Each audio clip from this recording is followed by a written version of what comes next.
Put the pitchforks down. I'm just asking the question. Well, I'm also going to have an answer for it, but that's for later. But the question for today is Squier better than Fender? Let me bring a few points to your attention. Now let's talk about 4 points. The first is sound. And this is the most obvious and straightforward point. Yes, Fender objectively sounds better. The pickups are higher quality, everything is just higher quality.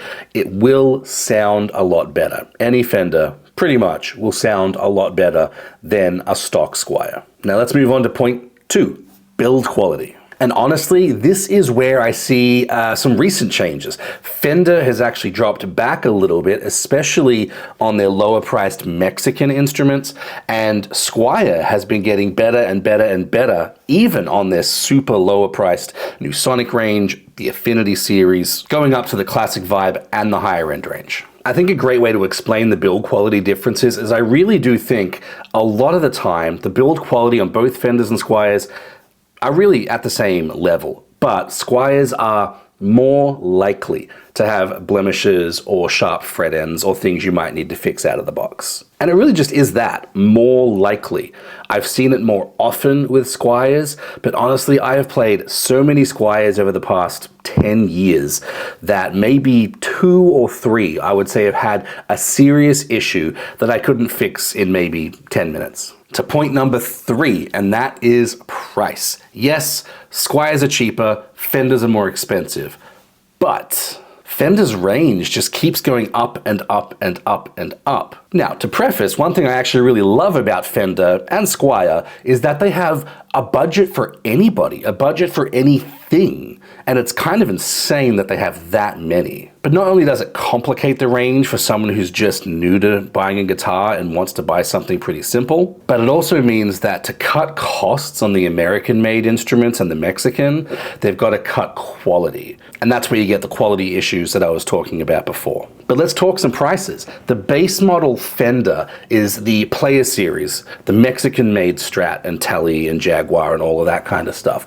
And they start at $799. And while that's not crazy, that is not cheap or inexpensive or affordable for most people who are just starting out at guitar. In fact, my brother has a Player Series Tele, and while it's fine, for the quality, it's just not worth $800. Now, if you want a regular American-made standard Strat that isn't cheaping out with like a satin finish or lower quality hardware, you're looking at the American Professional line. That's sort of the new American Standard line. And for that, you're paying $1,850 for just a bare bones Strat and Tele that doesn't even do anything crazy special or doesn't do anything amazing. It's just your standard American-made guitar. I think every guitarist would agree that your basic Strats and Teles should not cost that much, and it's kind of insane that they do. Now, that being said, Squiers have also gone up. I bought my first Squier here in the States.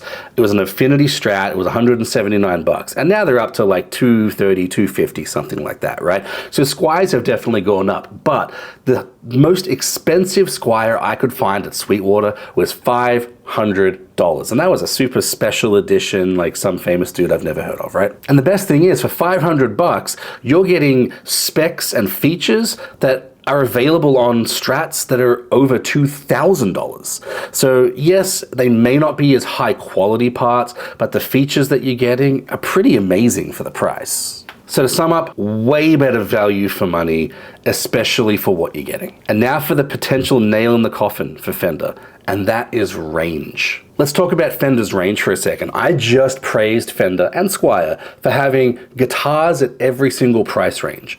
But what you'll notice as you start looking through them is they're really all the same. Fender doesn't do anything special or different until you start paying upwards of $2,000 and up. That's when you start getting some of those interesting pickup configurations. That's when you start getting some of the interesting shapes and combinations. But pretty much everything from the Mexican $800 range, even up to the Professional series, is just the same. Maybe there's some different colors.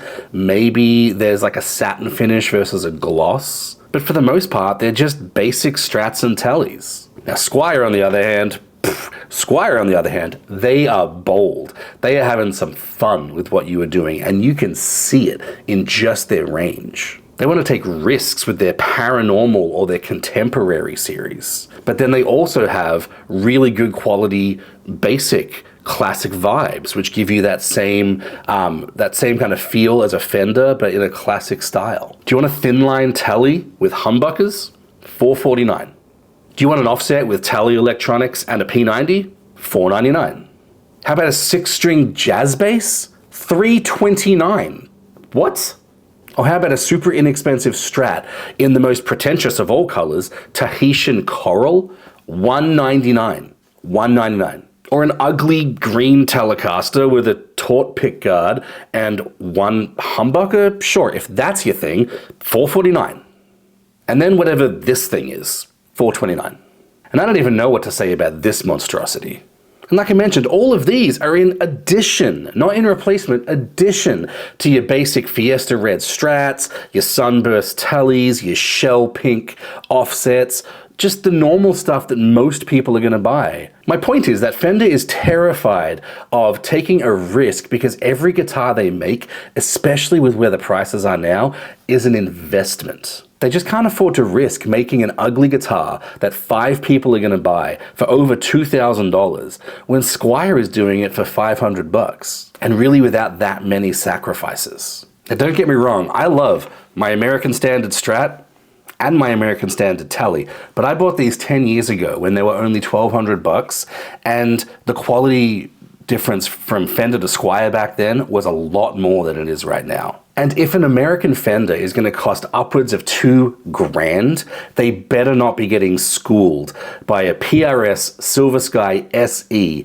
that costs $849 and plays better out of the box and even sounds better than some of these American Strats. I see Squier taking risks, having fun, and they offer people what they want. They even offer people what they don't want. And this is giving us an amazing variety of diverse instruments that we can try and have fun with, all for under $500. All the while, Fender offer us what they always have.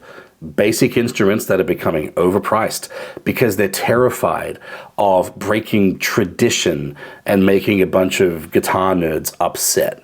Is Squier better than Fender? What do you think? Let me know in the comments.